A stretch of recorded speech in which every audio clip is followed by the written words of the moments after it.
Speaking of teams that probably aren't in for a long season, Roosters of War, they gained Dom Young, What the hell? Okay. and they lost Everyone. Fletcher Baker, Nathan Brown, Drew Hutchinson, Matt Lodge, Paul Momirovski, Jackson Barlow, and Corey Allen. And Momirovski as well, excuse me. So, a lot of players out, not that many players in, but... They lost all the garbage, basically. Yeah, literally, they just got rid of most of the dead weight in the team. I can't think of any player here that was worth keeping in the first place. Maybe Nathan Brown for me, but outside of that, Lodge... and Corey Jalan. He sucks as well. Yeah. Well, they've replaced him with Dom Young. So, yeah, so essentially, like... They gained two elite players. You have a starting back line of James Tedesco, Joey Manu, Joseph Suwali, Dom Young, Daniel Tupou. No. So, okay. But the thing is Daniel Tupou going to play? Well, he should. Well, apparently, Billy Smith's playing. Okay, if Billy Smith's some god, then sure. But he's not. But even if he is playing, their backline's still absolutely good. Yeah, but why would you play Billy Smith? Yeah. Anyway, but their backline is outstanding, but it gets to where the 6 and 7, and that's where I'm like...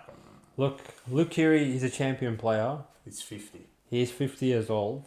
So I think the only way he can be productive is behind a truly dominant forward pack, where he's not expected to be making 50 tackles a game and putting himself in a position where he can get another head knock.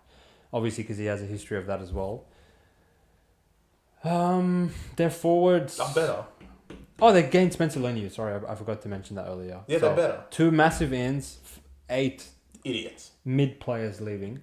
Spencer Leniu, I hope he starts. I think he's a caliber of player that can start in this league. It makes no sense for him to come off the bench consistently.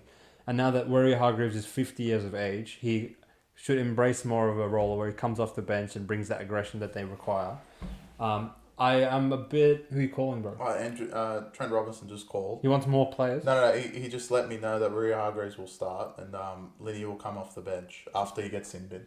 Oh, okay, yeah. Thanks. Tell him thanks for confirming that. Thanks, bro. Thank you. Yeah, so, look, go to your back line. I feel like people are underestimating the fact that they have Brandon Smith on this roster based on the fact that he was a bit injured in and out of last season and didn't really perform to expectation, but this is literally the New Zealand hooker. I think people are forgetting how good this guy is.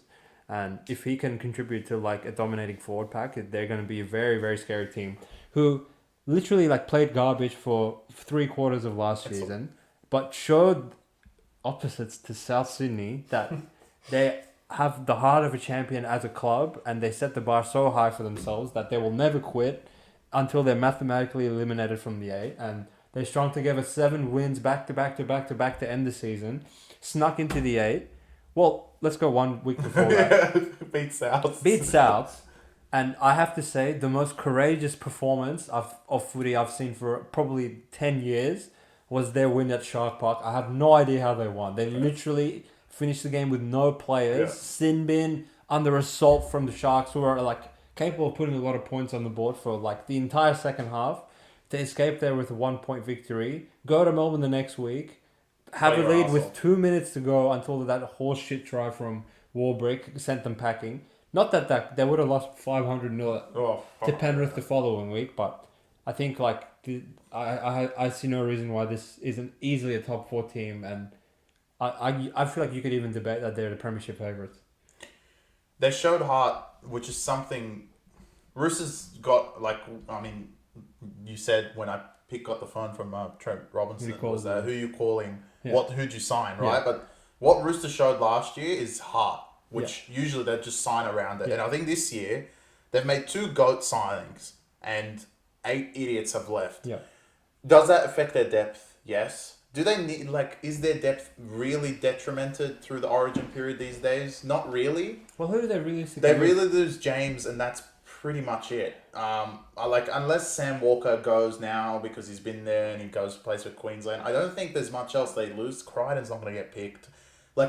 Maybe the Tupou if we're really low on troops on the wing, but I doubt it. So Roosters kind of don't get hit by that. Radley will never get picked. That's crazy. So they have a good year to set up and really push forward. And last year was a great end to the season, the way they ended it, even though they lost to Melbourne by that last-minute try. Melbourne were so much more talented with that. Manu didn't play that game. So I feel like they're going to come back with a vengeance. It's Suwali's last year, so they have the GOAT backline. It might be Manu's last year as well. So Roosters are kind of like the Warriors in that sense that this is it. And, you know, Trent Robinson, well, look, Trent Robinson's a bit 50-50 for me. Even though he just called you. He's my boy, but it doesn't mean he's still 50-50 for me. But I still agree that they're a top 4 team. They're probably one of my thoughts that straight away I was like, they could win a premiership. The only thing that always holds Roosters back is stupidity. Yeah. And this is the stupid players are still there. Yeah. So, like, don't do something dumb. Yes, they got rid of a few. Nathan Brown leaving, Lodge. Like, the penalties will decrease, but it's not that though. It's the penalties like 10 meters out and stuff that good players give away. It's just like mentally in their head, and that's what like made them be 7 games behind. When they had to win 7 in a row to make the 8, it was stupidity. There's another team that's really stupid in here. We'll get to soon, but they're in this fight, and if they keep their discipline high and they're able to score points, we saw last year they can defend really well. They have heart, which we haven't seen in recent past for the Roosters. I'm really excited, and I don't like them, but I think they're a really good chance of winning this. I actually feel like you brought up an awesome point because you would generally like assume that Roosters team with this much talent, they're going to be like decimated through the Origin period. Who do they lose? No one. They literally don't lose anyone. So and you have like every Joe Schmo on the street saying, we shouldn't pick James Tedesco anyway in the Origin game. We should pick Dylan Edwards. Imagine they don't even pick James. They actually, in a roundabout way, should finish fucking first. Yeah. Assuming they don't lose anyone.